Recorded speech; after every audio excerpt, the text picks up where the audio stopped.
uma realização da Adecung e conta com o patrocínio de Girando Sol, Valelog e Cotricampo. Financiamento Pro Cultura RS, Governo do Estado do Rio Grande do Sul.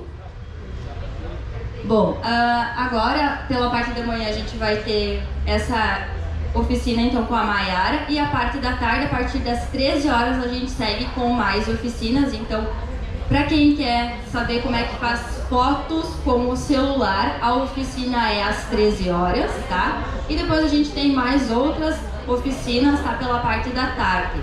Então, eu quero convidar a Maiara para vir até aqui fazer sua oficina sobre a teoria das cores. Bom dia, Maiara, bem-vinda. Bom dia, obrigada, Ana. Como a Ana falou, eu me chamo Maiara. Eu trabalho com produção cultural há quase 16 anos. E o artesanato, ele sempre fez parte da minha vida. Desde muito nova, eu já aprendi com a minha avó o crochê, o tricô, fiz curso de bordado, bem novinha. Ao longo dos anos eu transitei em diversas áreas do artesanato. Eu trabalhei com macramê, com trabalho artesanal em cima de reciclagem, mas eu nunca me considerei uma artesã. Até cerca de 5 anos atrás, quando eu descobri a mandala em pontilhismo. E desde a primeira mandala que eu fiz, eu me apaixonei. E eu percebi que era o que eu realmente gostava de fazer. Foi então que eu comecei a estudar, fiz diversos cursos para me aprimorar. E num desses cursos foi que eu encontrei então o círculo cromático e a teoria das cores. E eu percebi a importância que isso foi, e foi um marco nos meus trabalhos depois disso. Depois que eu consegui entender um pouco a teoria das cores e a importância dela. E é por isso que eu preparei então esse workshop, para passar para vocês um pouquinho desse conhecimento que eu adquiri nesses estudos e pesquisas nos últimos 5 anos.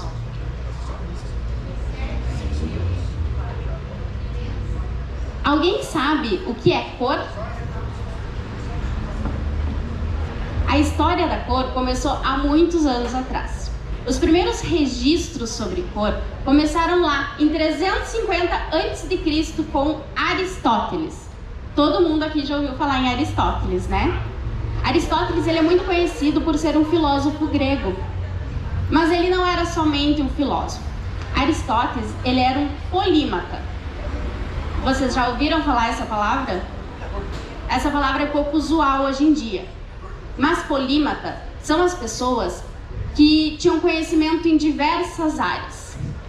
Mas não é como as pessoas que a gente vê hoje nas redes sociais, né? Que acham que entendem um pouco de tudo e querem comentar um pouco de tudo.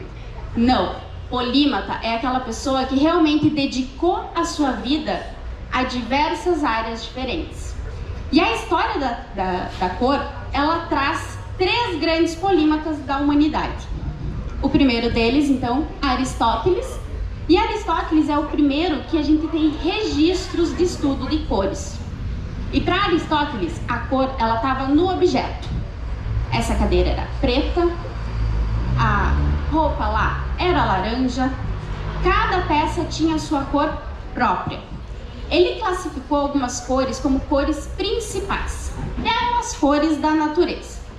O vermelho simbolizando o fogo, o verde simbolizando a água, o azul simbolizando o ar, o amarelo simbolizando a terra. Para ele, o branco era o simples. E o preto era a escuridão. E essa teoria de Aristóteles, ela perdurou por muitos anos. Cerca de 1.200 anos. E foi só lá por perto de 1500 que nós tivemos outro grande polímata, que foi Leonardo da Vinci, que eu particularmente sou muito fã. Porque Leonardo da Vinci, conhecido muito por ser um pintor, ele também era escultor, inventor. Muitos dos equipamentos que temos até hoje foram protótipos de Leonardo da Vinci, desde o paraquedas, trajes submarinos. E ele também fez um estudo sobre cores. E Leonardo da Vinci foi o primeiro a usar o termo cores primárias, que é um termo que utilizamos hoje em dia ainda. Só que para ele, as cores primárias eram amarelo, verde, azul e vermelho. E todas as outras cores eram derivadas dessas 4. E o preto e o branco, eles eram os opostos, né? Que seria os extremos da luz. Porque Leonardo da Vinci também foi o primeiro a teorizar que cor é luz. Essa teoria de Da Vinci sobrepôs então a de Aristóteles.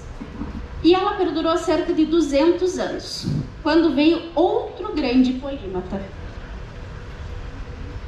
Isaac Newton. O Newton, aquele da maçã, da teoria da gravidade, que também todos já ouvimos falar. Newton disse: a cor que um objeto apresenta coincide com os comprimentos de onda que são refletidos e assim visíveis ao olho humano. Ficou um pouco mais complexo, né? Foi quando a gente entendeu que luz é física. Ele percebeu, vendo por um vidro, que a luz batia naquele vidro e ela saía do outro lado com cores diferentes. Foi então que ele criou um prisma, como esse da imagem. E ele percebeu que em todos os estudos, as cores elas ficavam sempre nas mesmas posições. Aquelas cores que a gente já conhece também: o vermelho, laranja, amarelo, verde, azul, índigo e violeta. As cores do arco-íris. Percebendo isso, ele aprimorou seus estudos e descobriu que as cores elas transitam em ondas, em corrente de ondas. O que isso significa? Você vai analisar uma onda e perceber que a luz, ela parte da parte do fundo da onda, sobe até a outra onda. E isso, fechando, forma um círculo, que é o espectro eletromagnético. Essas cores, elas são o que a gente conhece até hoje como a cor na sua forma mais realista. Esse espectro eletromagnético, ele foi transformado no círculo cromático.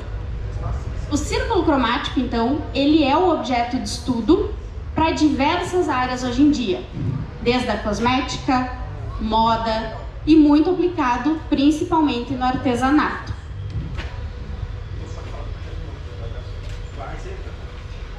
Com o círculo cromático se definiu as novas cores primárias. E percebeu-se que o verde, como Da Vinci dizia, não é uma cor primária. Que as cores primárias são amarelo, vermelho e azul. E que todas as demais cores existentes derivam delas. As cores secundárias, elas são formadas pela junção das cores primárias. O amarelo com o vermelho formando laranja, o vermelho com o azul formando violeta, o amarelo e o azul formando verde. Dessa forma, também temos as cores terciárias, que são a junção das cores primárias com as secundárias. E assim sucessivamente, formando então esse arco de cores. Mas aí onde é que fica o branco e o preto? Né? Porque ali só tem cor. A gente viu que cor é luz, certo? Agora eu vou passar um videozinho para mostrar para vocês o que acontece quando a gente gira bem rápido essas cores.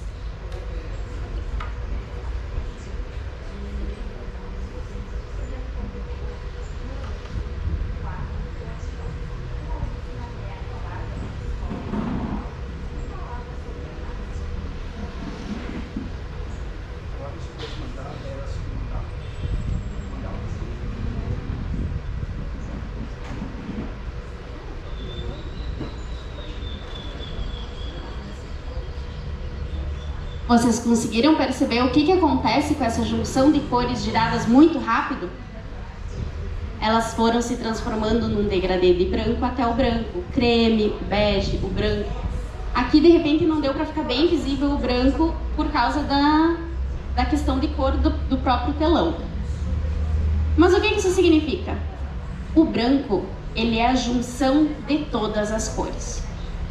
Diferente de tudo aquilo que tinha sido visto, que o branco era o simples, que o branco era só luz pura. Não, o branco ele é exatamente todas as cores reunidas juntos. E o preto?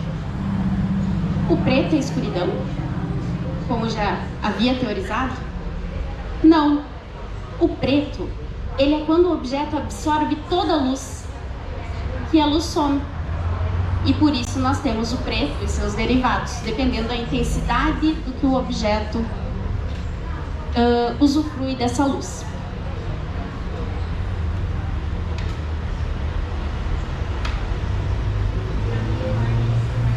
E é assim que nós temos a história da cor e como o círculo cromático foi construído ao longo desses anos. Pessoal, tem alguma dúvida até aqui? Vocês podem ir perguntando, vocês não precisam esperar até o final para perguntar, tá bom? Com o círculo cromático, a gente consegue trabalhar, então, a combinação de cores para trazer harmonia. Eu vou falar um pouquinho, eu vou falar o conceito básico de cada uma dessas harmonias através do círculo cromático e vou dar alguns exemplos. Vocês não precisam decorar nada do que eu tô falando, tá? Eu quero que vocês entendam um pouco do conceito, tá? Por quê? Hoje em dia, com a tecnologia, é muito fácil encontrar, tá? Você pode abrir na internet, você vai achar o desenho do círculo, vai ter dicas de como fazer essa combinação. Esse aqui é um modelo que ele pode ser comprado. Tem diversos tamanhos, desde o pequenininho de bolso até grandão de parede, de valores que vão de R$5 a 500.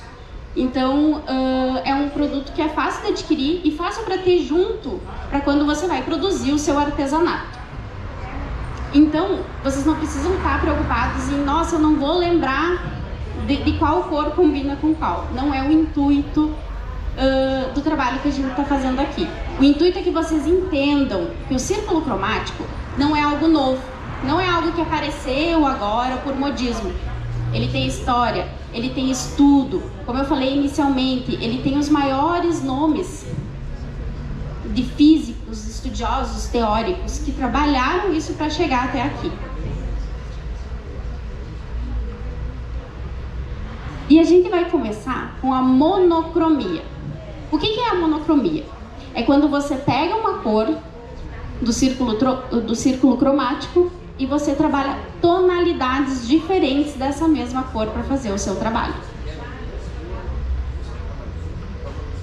Aqui nós temos como exemplo duas obras, uma do período azul de Picasso. Essas duas obras elas são trabalhadas totalmente com monocromia, né? Ah, mas tem preto ali. O preto, o branco, eles fazem parte da monocromia. Então, quando a gente vai falar em monocromia, não significa que a gente vai trabalhar só com azul. A gente pode inserir o branco, a gente pode inserir o preto, seus derivados, como o preto mais claro, né, que chamamos de cinza, o grafite, ou o branco, o creme, o cru, para quem trabalha com lãs e linhas. Aqui a gente tem um exemplo do trabalho em macramê, que usa o cru junto. Esse trabalho se mantém como uma monocromia, e a monocromia é sempre muito harmoniosa para qualquer tipo de trabalho. Aqui na sablaria, porque a monocromia ela pode ser trabalhada também, não junto, a mesma peça com todas as cores, não. Podem ser feitas peças separadas para fazer uma composição de cores diferentes. E olha como fica bonito e harmonioso. Aí nós vamos para as cores complementares. O que são as cores complementares? São as cores que são inversas proporcionalmente dentro do círculo cromático. Essas cores, elas trazem contraste. São aquelas... Sabe quando você vê uma peça e pensa, nossa, que peça chamativa? Muitas vezes ela vem com essa combinação do contraste. Aqui eu trouxe dois ícones do videogame. Por quê? Mais uma vez para mostrar para vocês a importância do círculo cromático. Lá em 1981 foi criado pela Nintendo o Super Mario Bros. E vocês podem perceber que a cor predominante dele é o vermelho, uma cor primária. O parceiro dele, o irmão dele, o Luigi, ele vem de verde, que é sua cor complementar, que traz contraste, que traz vida à imagem. Vocês entendem que a Nintendo, lá em 81, utilizou o círculo cromático para criar os ícones da marca até hoje? Da mesma forma, o Mega Drive trouxe o Sonic no azul, uma cor primária, e sua cor complementar laranja no seu parceiro. Aí a gente pensa, eles utilizaram o círculo cromático com a intenção de realmente trazer vida às telas, de mostrar como ele pode ser utilizado. Então imagina como isso fica no trabalho artesanal de vocês. Aqui eu trouxe um pouquinho. Ali tem o verde e o vermelho e tem o branco. Porque mais uma vez, nas cores complementares, o branco e o preto podem ser usados juntos. O amarelo é o complementar do roxo. E o laranja e o azul. Esse aqui foi a minha maior surpresa. Quando eu olhei no círculo cromático laranja e azul, eu pensei, nossa, isso aqui não vai ficar legal. Então eu fui fazer uma mandala com o laranja e o azul e foi a minha preferida de todas até hoje. Pra gente ver como às vezes a gente não tem essa visão, ai, combina, não combina. Eu fiz apostando que ia dar errado. E deu muito certo. Mais uma vez comprovando como o círculo cromático é importante. Cores análogas. As cores análogas são aquelas que ficam uma ao lado da outra no círculo cromático. Ele forma quase um degradê, mas não é um degradê de tonalidades diferentes, ele é um degradê de cores diferentes. Aqui a gente vê em peças de roupas. Hoje o círculo cromático ele é muito utilizado na moda. A gente vê muitos estilistas trabalhando e apostando no círculo cromático. Aqui um trabalho de pintura em pano de prato. Nossa, mas ali tem o marrom. Mas o marrom, ele é uma cor que deriva do laranja. Então vocês têm que entender que não é só a cor crua, é os seus derivados também. É a questão da tonalidade que vem dentro da monocromia. Aqui tem um desenho utilizando o verde e o azul. E aqui, nessa outra peça, é muito interessante. Vocês podem ver que a peça ela é laranja, né? Porém, a artesã, ela foi muito esperta. Ela usou duas cores complementares, o verde e o amarelo, ali da flor, para botar em cima na hora de fotografar. Porque não é importante só na hora de você montar a sua peça. Você montou a sua peça de uma cor só. Como você vai passar essa peça para frente?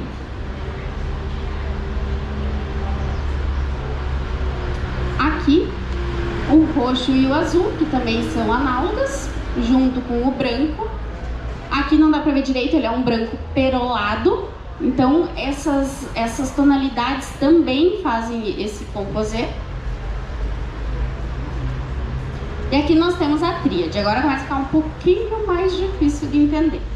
Na tríade, a gente normalmente pega uma cor complementar, a gente joga para o outro lado, e em vez de pegar a complementar, a gente pega as duas do lado. E aí forma a tríade. No círculo cromático, nós temos duas tríades. A tríade das cores primárias, que é o vermelho, o azul e o amarelo. E aqui eu trago para vocês de novo os nossos personagens dos videogames. Como eu falei, o Mario, a cor predominante dele é o vermelho. Aí ele utiliza um macacão azul, outra cor primária. E o detalhe é aquele botão amarelo. É um detalhe simples, pequeno.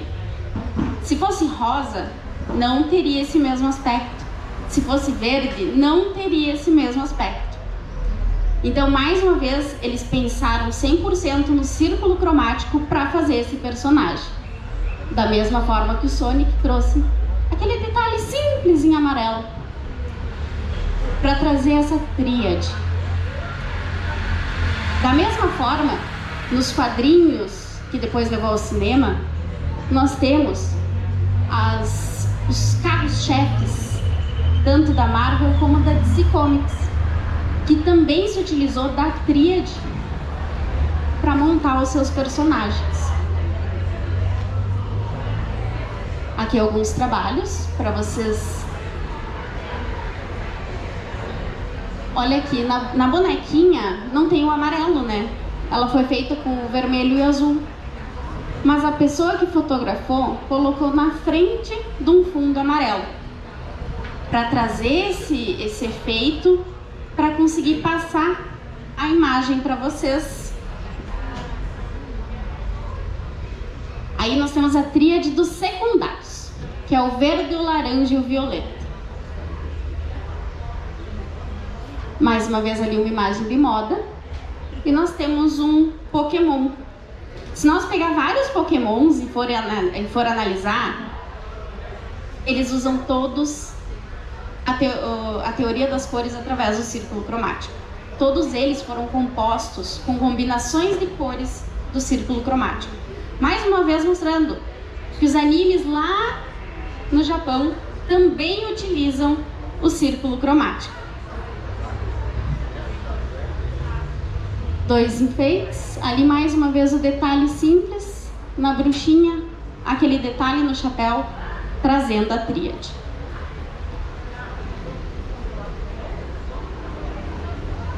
Complemento dividido. São as tonalidades vizinhas do contraste. Alguns exemplos: o amarelo, o roxo e o rosa.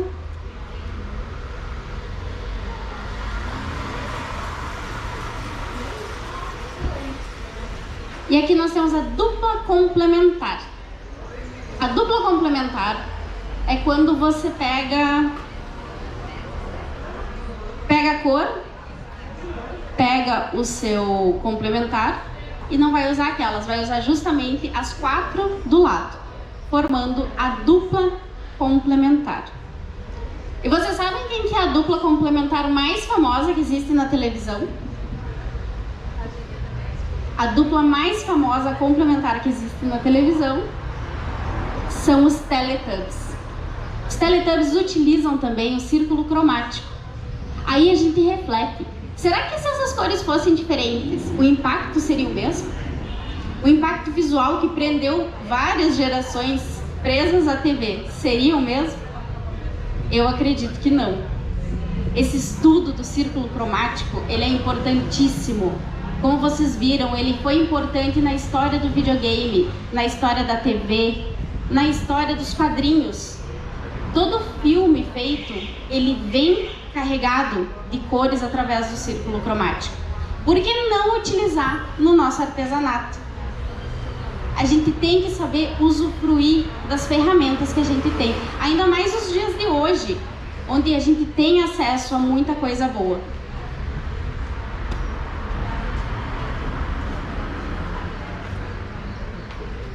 E aqui, para finalizar, eu trouxe para vocês as cores do arco-íris. Essas cores usadas juntas, elas sempre trazem muita harmonia, muita composição. E vocês perceberam que todas as cores se combinam? Todas as cores se combinam. A questão é você entender como elas se combinam. Ah, eu quero usar amarelo e verde. Pode. Como? Agregando mais uma cor. Ah, mas e essa... Ah, não vai ficar legal. E como eu falei pra vocês, o meu objetivo aqui não é que vocês decorem o círculo cromático para sair utilizando. Não. Eu quero que vocês entendam a importância dele. Eu quero que vocês cheguem em casa, quando forem criar a próxima peça, pensem: eu quero usar. Eu quero ver o resultado. E é esse o objetivo aqui. Que vocês entendam essa importância. Eu trouxe toda a história da cor para que vocês percebam que não é modismo, não é algo novo, não é algo de agora. E é isso.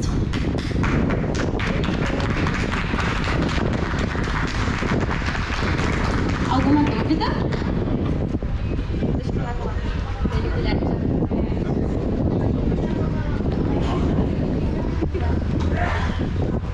Bom dia. Quanto à predominância de uma cor, por exemplo, assim, se fosse usar 3 cores ali, né, nas cores então primárias, teria algum impacto optar mais no vermelho? Quais as proporções de cor dentro de um trabalho assim na tua perspectiva? Quando a gente vai utilizar, por exemplo, a tríade das 3 cores primárias, ao meu ver, não tem impacto, entende? Você escolher usar qualquer uma das 3 e dar predominância para uma delas, não tem impacto. Porém, quando você vai trabalhar cores análogas, por exemplo, eu sempre iria preferir dar mais destaque à cor primária. Ah, mas eu peguei cores análogas que não pega nenhuma primária, então eu vou dar preferência à secundária. Quando a gente utilizar as 3 cores primárias, qualquer uma que tiver predominância vai continuar harmonioso. Peguei as 3 cores secundárias, qualquer uma que a gente for trabalhar vai ficar harmonioso. Quando a gente vai trabalhar a cor primária com cores secundárias, sempre tentem dar predominância para a primária. Vai trabalhar cores secundárias com terciárias, tentem dar prioridade para as cores secundárias. Não é uma regra, mas ao meu ver é mais harmonioso. Muito obrigada pela sua participação, Thiago.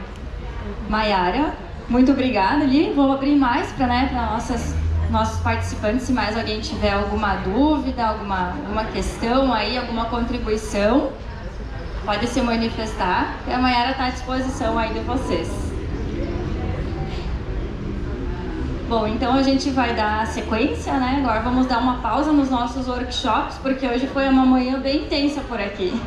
Eu quero agradecer à Associação Desportiva e Cultural do Noroeste Gaúcho, a ADCUNG, produtora cultural desse projeto, que está trazendo essa oportunidade para as artes da região celeiro, né? A gente tem aqui diversos estandes com artesãos, escritores, trabalhos manuais. A gente está trazendo palestras e oficinas com palestrantes daqui da nossa região, né? Os shows também são da região celeiro. Então, agradecer a ADCUNG por essa oportunidade que está trazendo para a gente. Agradecer também aos patrocinadores desse projeto, né? A Cotricampo, a Vale Log e os produtos de limpeza Giransol, que são empresas que apostaram nesse evento e com certeza não vão se decepcionar olhando esses trabalhos maravilhosos desses artesãos, né? E sempre agradecer o Sistema Procultura do Governo do Estado do Rio Grande do Sul, né?